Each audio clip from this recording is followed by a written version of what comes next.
ಏಸು ಕ್ರಿಸ್ತನ ಪರಿಶುದ್ಧವಾದ ನಾಮಕ್ಕೆ ಸ್ತೋತ್ರವಾಗಲಿ. ಈ ದಿನ ನಾವು ಆತ್ಮಿಕ ವ್ಯಾಯಾಮ ಎಂಬ ಸಂಗತಿಯನ್ನು ಕುರಿತು ಧ್ಯಾನಿಸೋಣ. ಎಫೆಸದವರಿಗೆ ಬರೆದ ಪತ್ರಿಕೆ 1ನೇ ಅಧ್ಯಾಯ 15ರಿಂದ 19ನೇ ವಾಕ್ಯ. ಹೀಗಿರಲಾಗಿ ಕರ್ತನಾದ ಯೇಸುವಿನಲ್ಲಿ ನೀವು ಇಟ್ಟಿರುವ ನಂಬಿಕೆಯನ್ನು ಕುರಿತು ದೇವಜನರೆಲ್ಲರಿಗೆ ನೀವು ತೋರಿಸುವ ಪ್ರೀತಿಯನ್ನು ಕುರಿತು ಕೇಳಿ ನಾನು ನಿಮ್ಮ ನಿಮಿತ್ತವಾಗಿ ಎಡೆಬಿಡದೆ ದೇವರಿಗೆ ಸ್ತೋತ್ರ ಮಾಡುತ್ತೇನೆ. ನನ್ನ ಪ್ರಾರ್ಥನೆಗಳಲ್ಲಿ ನಿಮಗೋಸ್ಕರ ವಿಜ್ಞಾಪನೆ ಮಾಡಿ ನಮ್ಮ ಕರ್ತನಾದ ಯೇಸು ಕ್ರಿಸ್ತನ ದೇವರು ಪ್ರಭಾವ ಸ್ವರೂಪನಾದ ತಂದೆಯೂ ಆಗಿರುವಾತನು ತನ್ನ ವಿಷಯವಾಗಿ ತಿಳುವಳಿಕೆಯನ್ನು ಕೊಟ್ಟು ಇದುವರೆಗೆ ಗುಪ್ತವಾಗಿದ್ದ ಸತ್ಯಾರ್ಥಗಳನ್ನು ತಿಳುಕೊಳ್ಳುವ ಜ್ಞಾನವುಳ್ಳ ಆತ್ಮವನ್ನು ನಿಮಗೆ ದಯಪಾಲಿಸಬೇಕೆಂದು ಪ್ರಾರ್ಥಿಸುತ್ತೇನೆ. ಆತನು ನಿಮ್ಮ ಮನೋನೇತ್ರಗಳನ್ನು ಬೆಳಗಿಸಿ ಆತನಿಂದ ಕರೆಸಿಕೊಂಡವರು ನಿರೀಕ್ಷಿಸುವ ಪದವಿ ಎಂಥದೆಂಬುದನ್ನು, ದೇವಜನರೆಂಬ ಆತನ ಸ್ವಾಸ್ಥ್ಯದ ಮಹಿಮಾತಿಶಯವು ಎಂಥದೆಂಬುದನ್ನು ನಂಬುವವರಾದ ನಂಬಲ್ಲಿ ಆತನು ಸಾಧಿಸುವ ಪರಾಕ್ರಮವು ಎಷ್ಟು ಅತಿಶಯವಾದದ್ದೆಂಬುದನ್ನು ನೀವು ತಿಳುಕೊಳ್ಳುವಂತೆ ಅನುಗ್ರಹಿಸಲಿ. ಆಮೆನ್.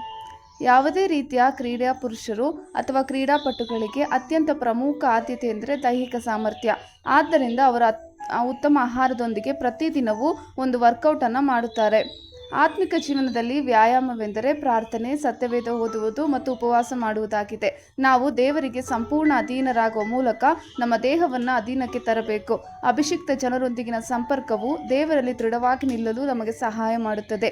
ಎಲ್ಲಕ್ಕಿಂತ ಹೆಚ್ಚಾಗಿ ಒಬ್ಬರನ್ನೊಬ್ಬರು ಪ್ರೀತಿಸಿ. ಆಮೆನ್.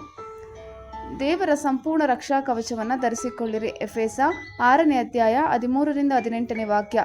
ಆದುದರಿಂದ ಕಠಿಣ ಯುದ್ಧವು ನಡೆಯುವ ದಿವಸದಲ್ಲಿ ಆ ವೈರಿಗಳನ್ನು ಎದುರಿಸುವುದಕ್ಕೂ ಮಾಡಬೇಕಾದ್ದೆಲ್ಲವನ್ನೂ ಮಾಡಿ ಜಯಶಾಲಿಗಳಾಗಿ ನಿಲ್ಲುವುದಕ್ಕೂ ಶಕ್ತರಾಗುವಂತೆ ದೇವರು ದಯಪಾಲಿಸುವ ಸರ್ವಾಯುಧಗಳನ್ನು ತೆಗೆದುಕೊಳ್ಳಿರಿ.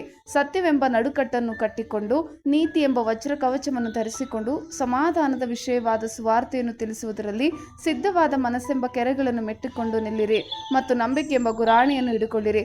ಆದ್ದರಿಂದ ನೀವು ಕೆಡುಕನ ಅಗ್ನಿಬಾಣಗಳನ್ನೆಲ್ಲ ಆರಿಸುವುದಕ್ಕೆ ಶಕ್ತರಾಗುವಿರಿ. ಇದಲ್ಲದೆ ರಕ್ಷಣೆ ಎಂಬ ಶಿರಸ್ತ್ರಾಣವನ್ನು ಇಟ್ಟುಕೊಂಡು ಪವಿತ್ರಾತ್ಮನು ಕೊಡುವ ದೇವರ ವಾಕ್ಯವೆಂಬ ಕತ್ತಿಯನ್ನು ಹಿಡಿಯಿರಿ.